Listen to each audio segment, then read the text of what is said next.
My name is Sister Mary Consolata, and I'm with the Dominican Sisters of Mary, Mother of the Eucharist, and I teach 4th grade at St. Agnes. I was blessed with a beautiful Catholic family. I'm one of 7, and I'm the 2nd oldest.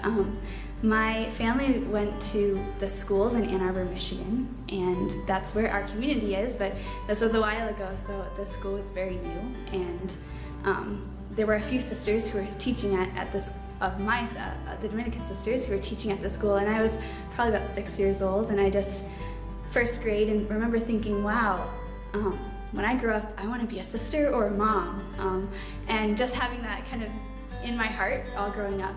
But one of the beautiful blessings of being at a Catholic school that I experienced was at that school we would have Eucharistic adoration, and there would be a First Friday procession around the school, and Father brought the Eucharist.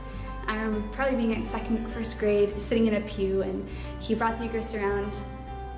It was dark, there was incense, there was candles, and it was just very, I felt like I was one in the crowd. And as Father was carrying the Eucharist past my pew, I was probably on the end, and Jesus is far away. And I remember being told, oh, Jesus is there in the Eucharist. But as the host was walking by me, I just remember looking at that host and all of a sudden realizing that he was looking back at me.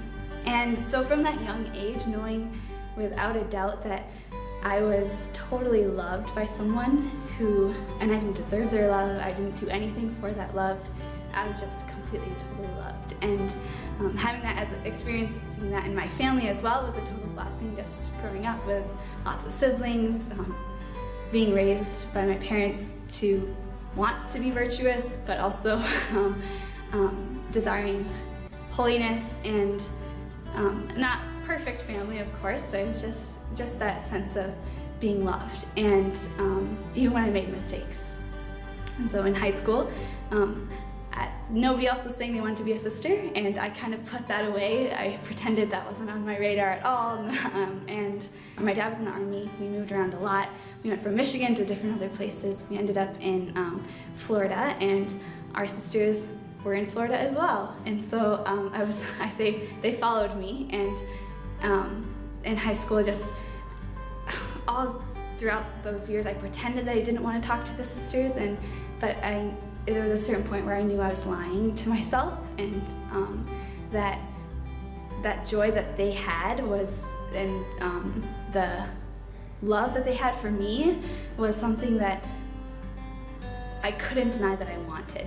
And so one of the sisters I remember asking, well, you could be entering next year. I was a senior, and I remember just being shocked and then realizing, well, I could. Why would I not? And the sisters kept telling me, go to the Eucharist, go to adoration, and before his gaze, you'll know what he's asking of you. And it was very true. I knew that probably by Christmas of my senior year, I was pretty certain that that's all I wanted, and that's what he was asking of me. So I entered after high school, and it's one of the greatest blessings. I will always say, the kids will ask me, sister, what do you love the most about being a sister? And it's always being a mom and being totally loved. So you just have that you give that to your students, you give that to your sisters, that you're always just that sense of being loved from those first years to now. Total gift that I just have to share.